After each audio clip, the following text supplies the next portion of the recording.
All right, well, we're just going to take a little quick walk around. The audio on this thing was horrible because it was windy outside, so I thought I would do it this way. Obviously appears to be an original six-cylinder, the F145. Kind of greasy. I found this cable and I was oiling all my other cables and getting them working right. That one went that way over toward the accelerator cable where it hooked up. So I'm thinking at one time it was hooked up to the accelerator. Maybe you could do an advance by pulling out the little knob, and then that way you wouldn't have to have your foot on it while you were driving uphill in four-wheel drive, or if you wanted to take it slow.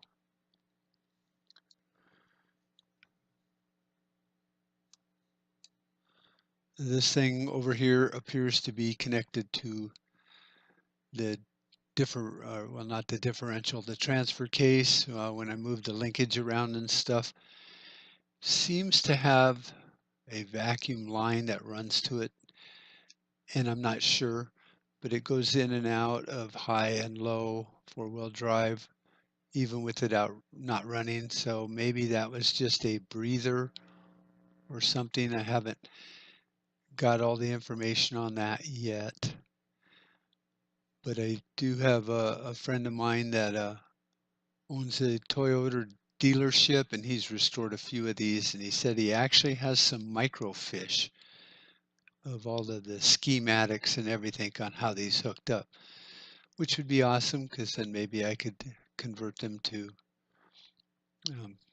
PC compatible, digitize them. So you can see where it hooks up right to the linkage, same slot, but I'm not seeing anywhere that it would hook to. There's the brake master cylinder, and I'm assuming the emergency brake cylinder. Like I said, haven't gotten too far into this. There's a alternator, which looks fairly newer. A friend of mine mentioned that to make this EMP proof, I should change out some of the electronics to where there's no diodes and resistors in there. I'll look into that. So before I run it too much, I want to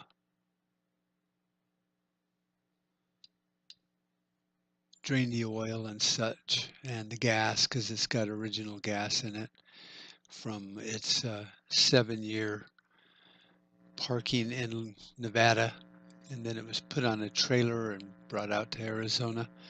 A friend of mine had it in his dealership, not the Toyota dealership, but another buddy of mine owns a used car dealership, and I was doing some work for him, and I saw that, and I go, "Oh, let's do a deal." So we did. So I'm pretty happy with it so far. I mean, yes, there's a lot of work to be done on it. You know, cleaning up the firewall and mitigating some of the rust, because rust never sleeps. So there'll be a lot of work in cleaning that up, but it will be a nice little driver for the wife. She loves these and old Broncos, so she can go to the store and go to the gym and things like that. So I think that'll make her pretty darn happy. I know it will me. It's got a hitch on it, so I can pull our Polaris RZR with that and get even further. Definitely have a little bit of oil. Looks like it's running down here and there, but not too bad on the front differential. And a lot of this could just be years of neglect and never being cleaned.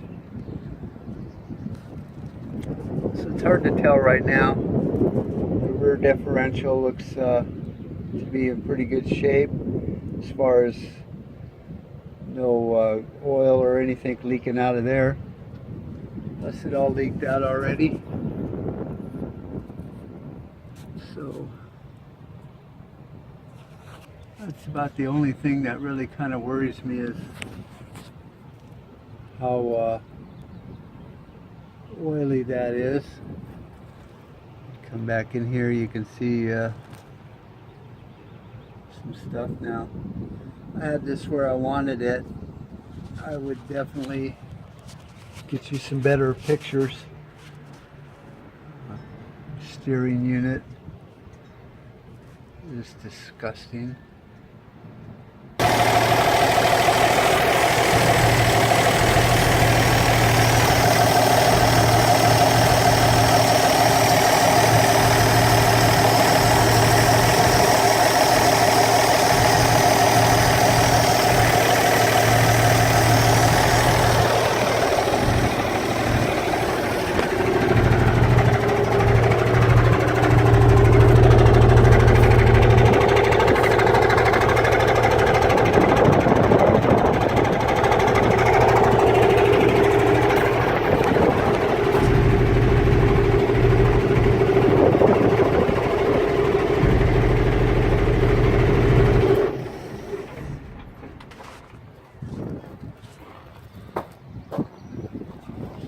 So some of the experts out there might be able to hear that and go, oh, sounds like it needs blah, blah, blah. So I thought I'd film a little of that.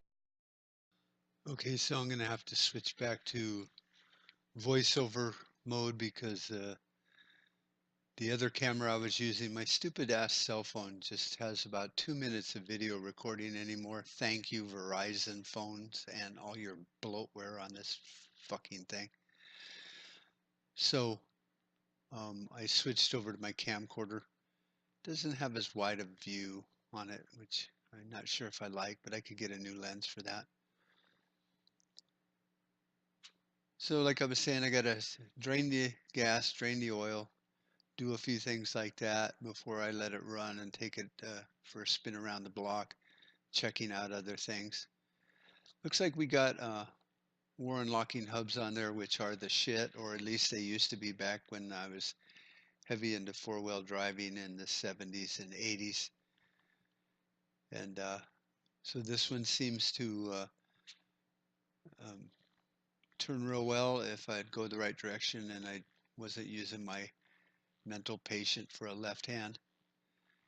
But if the sound was working better, you'd hear it. It turns really smooth, and I don't feel any grinding or anything in there on both sides, actually. So that's kind of cool.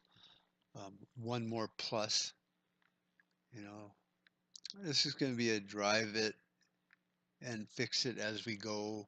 You know, it's not our primary vehicle. So we'll drive it around and see what happens. The roof looks like it's pretty straight around the edge there for little touch up and stuff would be awesome, obviously. But I think it can be just painted, you know, once I get some of the rust and shit out of there. Weather stripping appears to be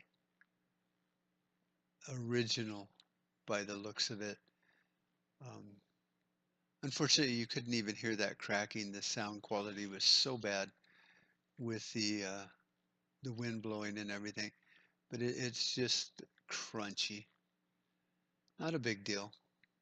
Um, it's a big deal because it costs so damn much to get weather stripping for each side of the door panels, but it's not a lot of money. You know, really, when you consider what this is, you know, it's a project. There's some rust there and right there, and then pretty much matching on the other side from the first video. All in all, I think I'm going to have a shit ton of fun with this. And like I say, it'll be a drive it, and then when something is noticeably needs some work, we will stop and fix it.